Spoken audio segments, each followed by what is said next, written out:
গাছের পাঁচ মাথা বাউ, ঠিক আছে?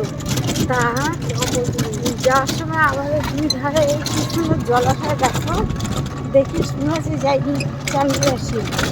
মা এখানে বউ ভর্তি নাকি, কি না না কচুরি গাছ, কচুরি গাছ, কচু গাছ মনে হয় না, সাদা হয়ে গেছে। কি ওগুলো দিলা? না না ওই যে ওই শুকিয়ে আছে ওগুলো কি, ওই সাদা সাদা কচু গাছগুলো এখন শুকিয়ে গেছে, শুকিয়ে কেমন জলে ডুবে গেছে, বুঝেছো? ডুবে এরকম হয়ে গেছে। কি দারুণ লাগছে, আমার তো খুব ভালো লাগছে। আর তারপরে আমি নিয়েছি, ভয় কি পাচ্ছ আমাকে দেখে বলো? আর তোমার মনটা খুব খারাপ ছিল।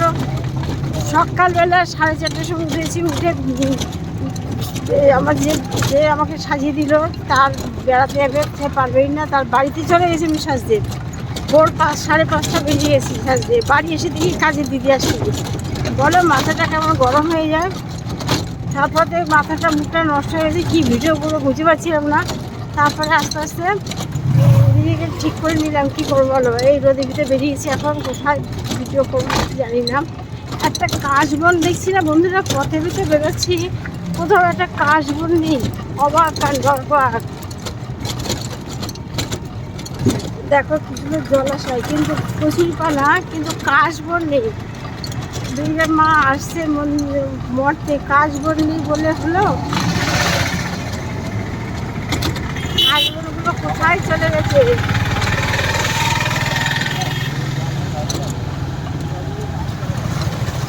সবাই তাকাচ্ছে, এখন লজ্জাই লাগছে। আর কি বলি, সবাই ভাবছে কি সেজেছে।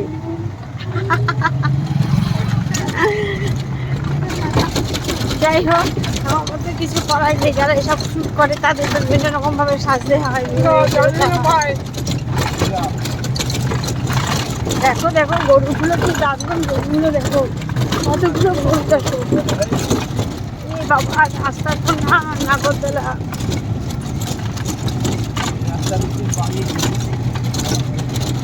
রাস্তা তো না নাগরদোলা যাচ্ছে।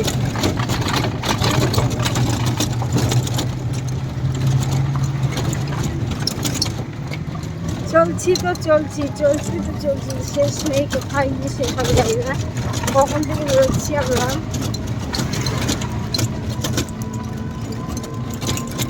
সবাই সঙ্গে থেকে একটা লাইক, একটা কমেন্ট অবশ্যই করো, দিও কিন্তু। দেখো কষ্ট করে সাজগোজ করে, কষ্ট করে ফটোগ্রাফি নিয়ে বেরোচ্ছি, সবাই মিলে আমরা ফটোগুলো তুলবো, আমাকে ভিডিওগুলো করবো। তোমরা পাশে থেকে একটা লাইক করে অবশ্যই করবো। এখানে ব্লগটা শেষ করলাম, দেখো ওখানে কী হয়। সবাই ভালো থেকো, টাটা।